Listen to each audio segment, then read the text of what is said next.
आपने exit poll का नाम सुना होगा। चुनाव खत्म होते ही ये शब्द सबसे ज्यादा चर्चा में रहता है। दरअसल एग्जिट पोल एक तस्वीर होती है जिससे पता चलता है कि किसकी सरकार बनने की संभावना है। ये बिल्कुल सटीक तो नहीं होता, लेकिन सटीक के आसपास इसे माना जाता है। लेकिन जरा ठहरिए, अगर आप ये सोचते हैं कि एग्जिट पोल ही रिजल्ट है तो आप गलत सोचते हैं। इसी को बारीकी से समझने के लिए आपको बताते हैं एग्जिट पोल का असली मतलब, कि आखिर एग्जिट पोल क्या होता है और कैसे होता है। भारत में एग्जिट पोल और चुनावी सर्वे का इतिहास 80 के दशक से शुरू होता है। गुजरात और हिमाचल में किसकी सरकार बनेगी इसका पता 8 दिसंबर को चलेगा, लेकिन उससे पहले एग्जिट पोल में थोड़ा अंदाजा लग ही जाएगा। एग्जिट पोल से चुनावी नतीजों की एक तस्वीर पता चलती है। हालांकि कई बार एग्जिट पोल गलत साबित होते हैं। एग्जिट पोल में एक सर्वे किया जाता है जिसमें वोटरों से कई सवाल किए जाते हैं। उनसे पूछा जाता है कि उन्होंने किसे वोट दिया। ये सर्वे वोटिंग वाले दिन ही होता है। सर्वे करने वाली एजेंसियों की टीम पोलिंग बूथ के बाहर वोटरों से बात करती है, सवाल करती है। इसका एनालिसिस किया जाता है और इसके आधार पर चुनावी नतीजों का अनुमान लगाया जाता है। भारत में कई सारी एजेंसियां एग्जिट पोल कराती हैं। अब सवाल यह है कि चुनावी सर्वे किस तरीके के होते हैं, तो ये बेहद 3 तरीके से होते हैं। पहला होता है प्री पोल। प्री पोल सर्वे चुनावी तारीखों की घोषणा के बाद और वोटिंग शुरू होने से पहले होते हैं।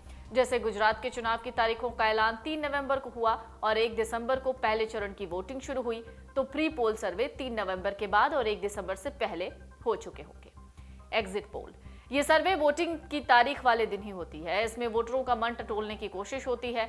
गुजरात में 2 चरण में चुनाव हो रहे हैं, ऐसे में हर चरण की वोटिंग वाले दिन ही ये सर्वे होता है। ये पोलिंग बूथ के बाहर किया जाता है और वोट देकर बाहर आने वाले लोगों से बातचीत की जाती है। एक और सर्वे है जिसका नाम है पोस्ट पोल।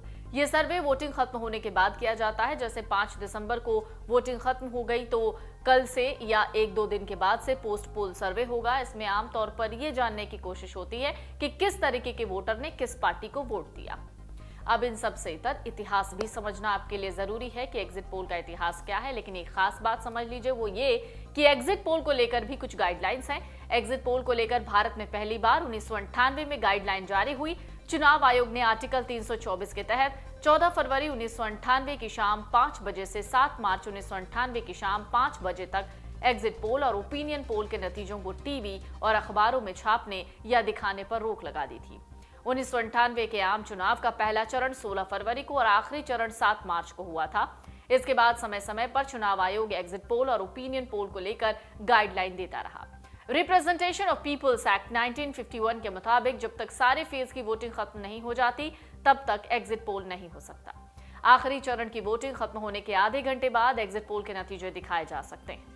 कानून के तहत अगर कोई भी चुनाव प्रक्रिया के दौरान एग्जिट पोल या चुनाव से जुड़ा सर्वे दिखाता है या चुनाव आयोग की गाइडलाइन का उल्लंघन होता है तो उसे 2 साल तक की कैद या जुर्माना दोनों हो सकता है। 2004 के लोकसभा चुनाव में एग्जिट पोल के नतीजे और चुनावी नतीजे एकदम उलट थे। 2004 में एग्जिट पोल में कहा जा रहा था कि बीजेपी सबसे बड़ी पार्टी बनेगी, एनडीए की सरकार बनेगी, लेकिन जब नतीजे आए तो एनडीए 200 का आंकड़ा भी नहीं पार कर पाई और 189 पर सिमट गई। कांग्रेस सबसे बड़ी पार्टी बनी और यूपीए की सरकार बनी। 2009 के लोकसभा चुनाव में भी एनडीए और यूपीए में कड़ी टक्कर होने की बात कही गई, लेकिन जब नतीजे आए तो यूपीए ने 262 और एनडीए ने 159 सीटें जीती। 2014 और 2019 के आम चुनाव के एग्जिट पोल सही साबित हुए। दोनों ही बार एग्जिट पोल में बीजेपी की जीत का अनुमान था, नतीजों में भी यही रहा। 2014 में बीजेपी ने 282 और 2019 में 303 सीटें जीती। भारत में चुनावी सर्वे का इतिहास समझ लीजिए क्या है, यहाँ पर किस तरीके से सर्वे शुरू हुआ, कब हुआ और किस तरीके से इसे इंप्लीमेंट किया जाता है। भारत में चुनावी सर्वे और एग्जिट पोल की शुरुआत 1980 के दशक से मानी जाती है। तब चार्टर्ड अकाउंटेंट से पत्रकार बने प्रणव राय ने वोटरों को मूड जानने के लिए ओपिनियन पोल किया था।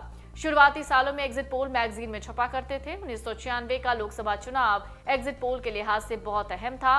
उस समय दूरदर्शन पर एग्जिट पोल दिखाए गए थे। ये पहली बार था जब टीवी पर एग्जिट पोल के नतीजे दिखाए गए। ये survey centre for the study of developing societies यानी CSDS ने किया था। उस चुनाव में CSDS ने अपने एग्जिट पोल में खंडित जनादेश का अनुमान लगाया। हुआ भी ऐसा है। बीजेपी सबसे बड़ी पार्टी बनकर उभरी, लेकिन बहुमत से दूर रह गई। अटल बिहारी वाजपेयी प्रधानमंत्री बने, लेकिन बहुमत न होने की वजह से 13 दिन में इस्तीफा देना पड़ा। डाउनलोड करें अमर उजाला ऐप और पाएं खबरें लगातार। अगर आप ये वीडियो YouTube पर देख रहे हैं तो हमारे चैनल को सब्सक्राइब करें और बेल आइकन को दबाना ना भूलें। अगर आप Facebook पर ये वीडियो देख रहे हैं तो हमारे पेज को लाइक करें।